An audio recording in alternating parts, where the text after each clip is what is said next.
Pinaghahandaan na ng local government ng Albay ang posibleng pagputok ng Bulkang Mayon. Kabilang narito ang pagpapalikas sa mga residenteng nakatira malapit sa bulkan. Ito ang Express Balitang hatid ni Jess Caduco.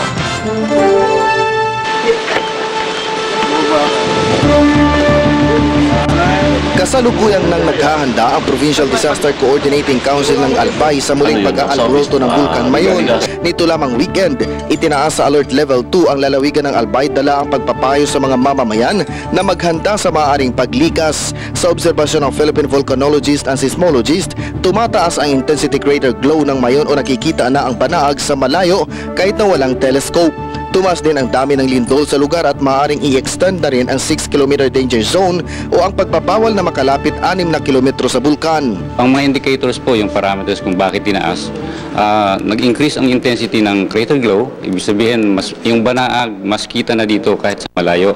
Kahit hindi mo gamitan ng telescope, kita na.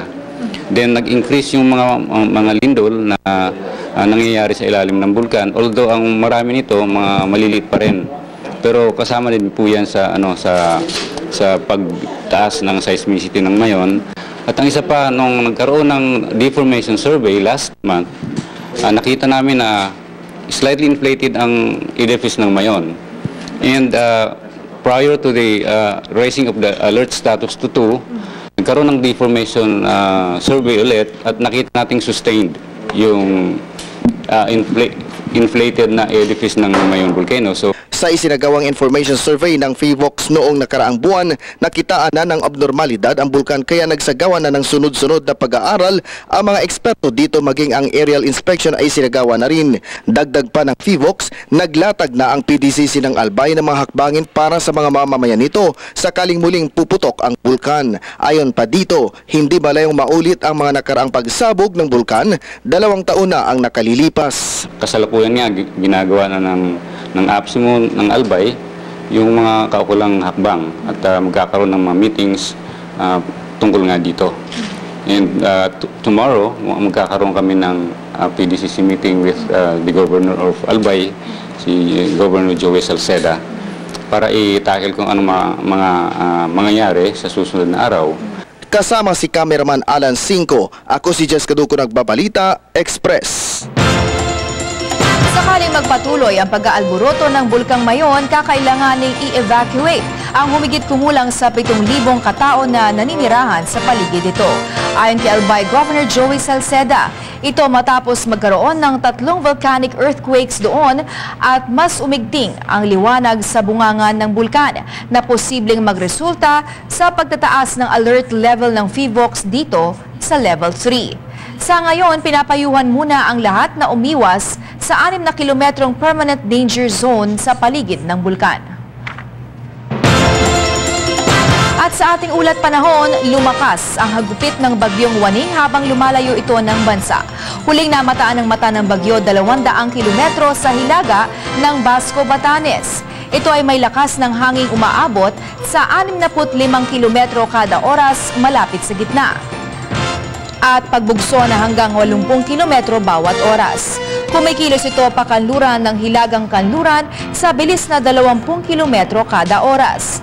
Nakataas pa rin ang signal number 1 sa Batanes Group of Islands. Patuloy naman ang banta ng flash floods at landslides sa kanlurang Luzon at Visayas, bunsod ng hatak ng bagyong Waning sa hanging habagat. Mamayang gabi, inaasahang nakapasok na sa bansang Taiwan ang nasabing bagyo.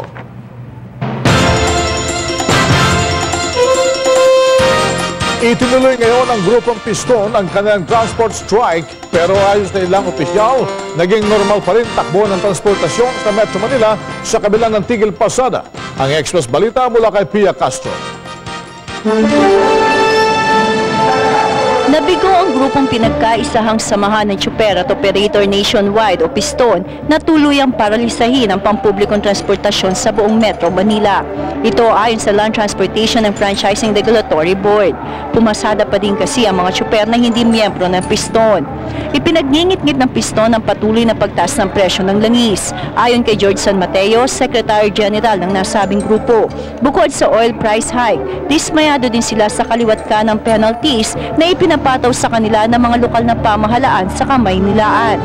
Tinatapon naman namin itong first round laban. So kung kami ay mabigo, handa kami magsagawa pa ng second round, third round, fourth round, hanggang dito natin ang birthday.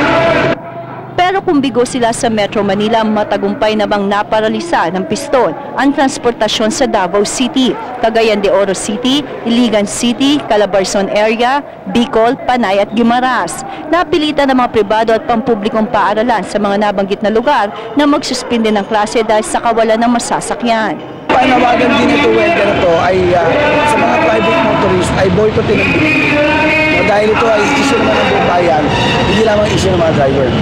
Kaugnay nito, tiniyak naman ng Malacanang na tinutugunan nila ang pangangailangan ng public transport sector. Ayon kay Press Secretary Serge Rimonde, hindi nagbibingi-bingihan ang Pangulong Arroyo sa kanilang hinaing, partikular sa presyo ng langis sa merkado.